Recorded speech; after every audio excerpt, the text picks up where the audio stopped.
ওই বিভিন্ন মামলার প্রেসিডেন্ট আছে ত্রিপুরা থেকে ঝাড়খণ্ডের 2025 সুপ্রিম কোর্টের জাজমেন্ট যেটা বলো বা এসএসসি জাজমেন্ট যেটা বলো, public recruitment, transparency is the rule, equal opportunity is the rule, সেগুলো মানা হয়নি।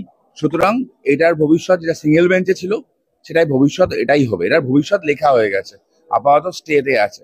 তো আলটিমেটলি এটাই হবে যেটা হয়েছিল। মানে 32,000 চাকরি হয়তো থাকবে না, কিন্তু বোর্ড এখনো আটকাতে পারে। বোর্ড একটা কাজ করুক, স্বচ্ছ প্যানেল প্রকাশ করুক, পুরো ডিটেলটা দিক, অযোগ্য চোরগুলোকে বের করুক, যোগ্যদের চাকরিতে নিক। আমাদের লড়াইটা কারোর মানে পক্ষে বা বিপক্ষে নয়। কোনো শিক্ষক যারা আছেন 32,000 তাদের বিপক্ষে লড়ছি এরকম নয়। আমাদের লড়াইটা অন্যায়ের বিপক্ষে, এবং যারা এই অন্যায়ের পক্ষে দাঁড়িয়েছেন আমাদের লড়াইটা তাদের সাথে।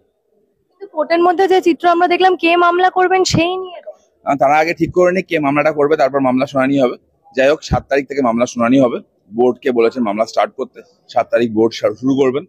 তারপর মাননীয় কল্যাণ বন্দ্যোপাধ্যায় তিনি বলেছেন তিনি পুরোটা বলবেন, বলতেই পারেন, তিনি এখন সুপার এজি হয়েছেন, এজির ওপরে তিনি আছেন, তিনি বলতেই পারেন। এবার তিনি মামলাটা করবেন, তো করুক না, অসুবিধা কি আছে। একটাই কথা, if you have law, if you have facts, argue on those. বেকার চিল্লে মিললে কিছু হয় না। ওএমআর বিষয়ে একটা অন্য মামলা আছে, অন্য মামলা চলছে। OMR issue SSC OMR, primary OMR এর কেসটা পুরো ডিফারেন্ট। টেট পরীক্ষায় পাশ করা মানে চাকরি পাওয়া নয়। টেট পরীক্ষায় পাশ করা মানে চাকরি পরীক্ষার প্রক্রিয়াটা অংশগ্রহণের সুযোগ মাত্র।